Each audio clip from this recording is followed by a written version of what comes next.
Türkiye, Rusya-Ukrayna savaşının başından bu yana Rusya Dışişleri Bakanı Lavrov'la Ukrayna Dışişleri Bakanı Kuleba'yı ilk kez Antalya'da buluşturdu.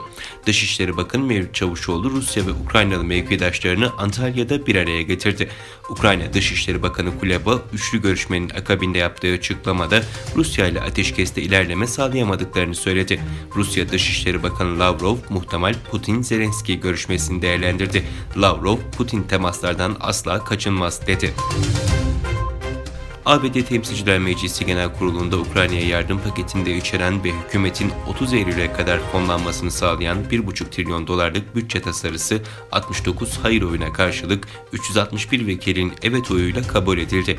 Ukrayna'ya 13,6 milyar dolarlık yardım paketi kapsamında Ukrayna'ya askeri yardım ve yurt dışına kaçmak zorunda kalan Ukraynalı mültecilerin desteklenmesi maddeleri de yer alıyor. Çin'le ihtilaflı Tayvan adasındaki hükümetin savunma bakanı Pekin'de savaşa girmenin her iki taraf için de felaket olacağını bildirdi.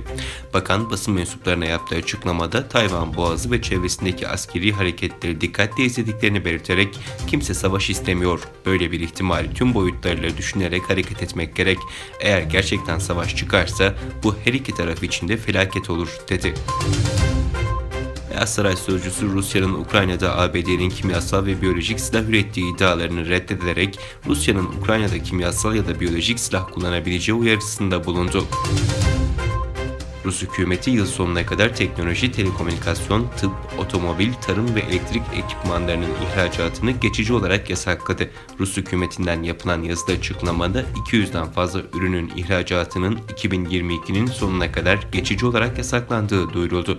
Rusya Devlet Başkanı Vladimir Putin, 8 Mart'ta hükümetin belirleyeceği bazı ürün ve ham maddelerin ihracatının yasaklanması talimatını vermişti. İsveç Savunma Bakanı, bakanlığa devam ettiği sürece ülkesinin NATO'ya katılamayacağını söyledi.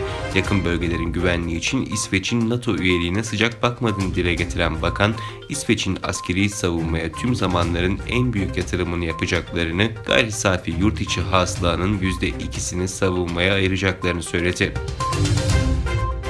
ABD'nin Birleşmiş Milletler Cenevre nezdindeki daimi temsilcisi yaptığı yazılı açıklamada Birleşmiş Milletler İnsan Hakları Yüksek Komiseri Michelle Bachelet ve ofisinin güvenilir sivil toplum kuruluşları ve gazeteciler tarafından yıllardır teyit edilen Uygur Özerk Bölgesi'ndeki krizi gayet iyi bildiğini vurguladı.